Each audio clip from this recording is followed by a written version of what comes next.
Capital One.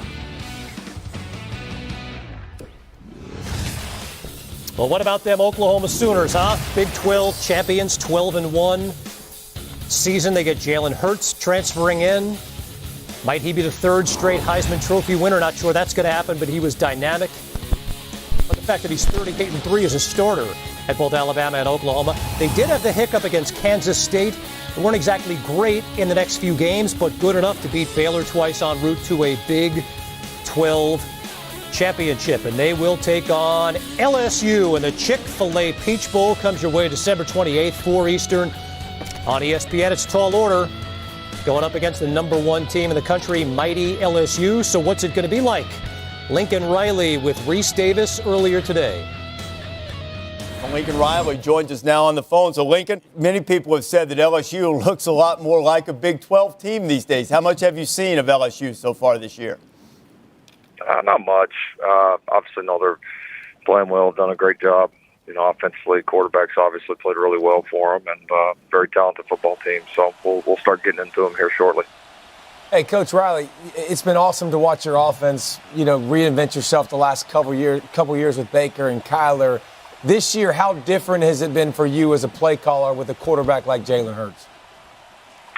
It's been different, but it's to be expected. It was different the last few years too, and we've always taken pride in adapting to the guys that we have, and Jalen's done a tremendous job. I mean, won all the games but one. Had 50 touchdowns accounted for. I mean, he's played really well, and we hope his best ball's right here at the end.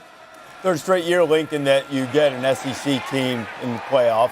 What impact is there in terms of preparation when you've faced off with teams from that conference, which has been in many cases, along with Clemson, the standard bearer during the college football playoff era? Oh, I don't put it into conferences. I mean, there's individual teams in conferences. I don't really see much carryover. I do believe, LSU is a really good football team, and that's part of the playoff. It's nothing new to us. You should be facing really good teams, and there's no doubt we're going to be facing a good team, and LSU is going to be facing a pretty good team too. All right, head coach Lincoln Riley. Well, Oklahoma in the college football playoff hasn't exactly been a great story. 2015, Baker Mayfield and the Sooners fell to Deshaun Watson and Clemson in the Orange Bowl, 37-17. Then 2 years later, Oklahoma dropped the classic double overtime Rose Bowl game against Georgia in that back-and-forth affair in Pasadena. And then last year with new quarterback Kyler Murray, Oklahoma fell behind 28-0 in the first half. Made it respectable in the second half, never could catch up to Bama in the 45-35 loss. Kevin Connors, Greg McElroy, Coach Jim Mora, happy to be joined now by the always dapper Emmanuel Acho. Gentlemen. Here in studio. Ach, the guys have been talking about it here. This would seem anyway to be on paper to be a really tall order for Oklahoma to beat LSU. How do you view the challenge ahead for the Sooners? I think you hit the nail on the head. It's a tall order. It's going to be very hard to do.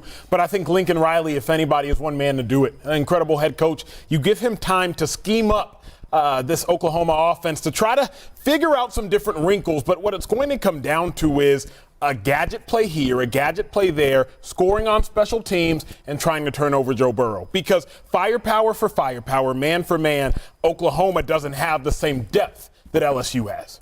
No, I agree with you there. For me, I don't think that Oklahoma has the defensive personnel to stick with LSU. I simply don't see it, and I think that it's going to show up in the secondary. Yeah. And LSU is going to get some of those empty sets, and they're going to get the ball out quick, and I don't know that they can get them covered. Now, for me, the wild card is a winner. A winner's a winner's a winner. Jalen Hurts is a winner. He's 38-3. He's been in this situation before. He's a high-character guy. He's a great leader. His team's going to follow him. He plays with great poise. He's a tremendous decision maker. Like Ach says, maybe he makes some plays. Lincoln Riley's going to come up with some great gadgets, but I think LSU will figure him out. The only problem that I have with what you just said, I think he has done a great job. in crunch time. And when the game's on the line in a gotta-have-it situation, the fourth quarter against Kansas State when they came roaring back, in the second half, obviously, without CeeDee Lamb against Baylor, the way they played down the stretch there. But then there's been other times where he's put them a little bit behind the eight ball by being loose with the football. He's fumbled the football on multiple occasions. He's also made some really costly interceptions from time to time. You can't do that. Well, that happens when you're trying to do too much. He's you're trying to sometimes. you recognize the fact that if you don't make a play and CD doesn't make a play, and that's you getting the ball to CD, that nobody's going to make a play, and so you start to press. And you know what? In a game like this, you're exactly right. That's going to be a factor because he's going to say, I've got to make the play. Do it. I got to be the guy. Here's the issue when playing at LSU, especially as a defender, they keep throwing blows. I mean, they just keep throwing punch after punch after punch. You get a stop, you breathe a sigh of relief. You got him on 3rd and 18, coach, and before you know it, Joe Burrow hits another one of their receivers for a huge gain. You can't ever check out mentally against LSU. We talked about it, Coach, last game. Can you stay locked in for 8 seconds of play for about 80 plays after each possession, after each drive for the duration of the game? That's where I think Oklahoma's going to struggle, because usually against a team like you can have a mental error and they might not capitalize. Not against Joe Burrow, not against LSU. Tall order indeed. I think we're all on the same page about that. The Big 12 champions, maybe they're the ones that should be taking the Clemson approach, right? Like little chip on our shoulder. Hey, no one thinks we belong here. And maybe some people reasonably feel that way. Anyway, the Valero Alamo Bowl is set. The Utah Utes. What is that you said? Utes taking on the Texas Longhorns. Texas, of course, acquitted itself rather nicely in its bowl matchup a season ago in the Sugar Bowl.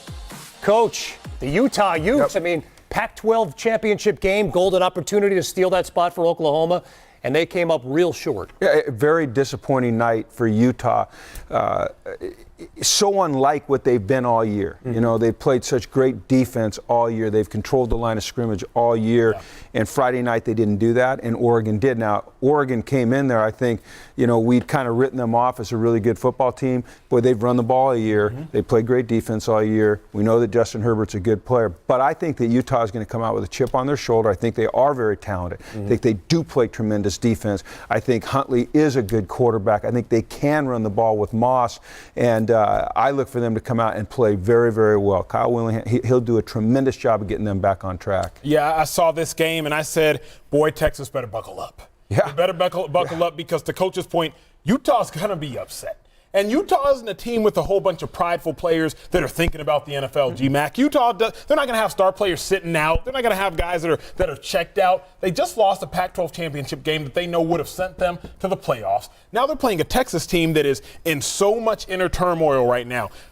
Demoted its offensive coordinator, fired its defensive coordinator, got rid of its receivers coach, sitting at 7-6 right now, and there's a huge difference, or 7-5 rather. There's a huge difference, Coach. You know this, between 8-5 and 7-6. No doubt. A huge difference specifically for that Texas program. It's going to be all about the offseason, because if you look at Utah, disappointing performance in the Pac-12 championship game. The recipe for them is a little similar to what Texas's recipe was last year in the Sugar Bowl. A lot of guys playing their final game. If you look at that Utah roster, a lot of seniors that'll be going out there wearing the Utah uniform for the final time. They want to make a statement. I think Texas is going to have their hands full, because on the defensive side, they're not overwhelmingly physical. They've struggled so far in coverage throughout most of the season. They've given up a ton of big plays, and I think Utah is going to have a serious chip on their shoulder, knowing what could have been in the playoff or the Rose Bowl, and obviously what is in the Alamo Bowl. And one final thing to that is, remember, Utah's going to the Alamo Bowl, which for them, huge, kind of still a big game, traveling to another state. For Texas, you're driving an hour and a half down to San Antonio, and you know that program, all the goals it had before the season. As an 18, 19-year-old kid, just make sure it's not a letdown. And that's what it could be for Texas. I think you made a great point. The difference between 8-5 and 7-6 is a big, big deal. You know, there was a time when we said, curious to know what Coach Matt Brown has to say about things, it was because he was getting ready to shuttle in here, right, and be on this set here. Now he's leading the North Carolina Tar Heels, and his team is going bowling. Find out where, and we'll chat with Coach Brown coming up next. Points, one offense in Clemson that scored 605 points. It ought to be an incredible matchup. December 28th. 8 Eastern on ESPN. Tom Rinaldi spoke earlier today with Buckeyes head coach Ryan Day. Ryan, you decided to gather your team at noon Eastern to see what the unveiling would be. Your first reaction when you saw a number 2 seed?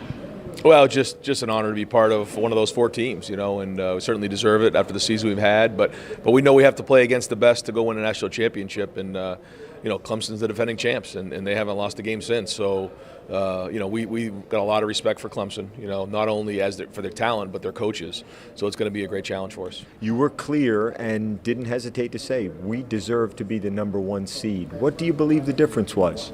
I don't know. The committee has their reasons. We were the 1 seed coming in, and somehow we ended up the 2 seed. Whatever that is, it is. But at the end of the day, we're gonna have to go play everybody. Play the best. So that's behind us now, and now we look forward to going to Arizona.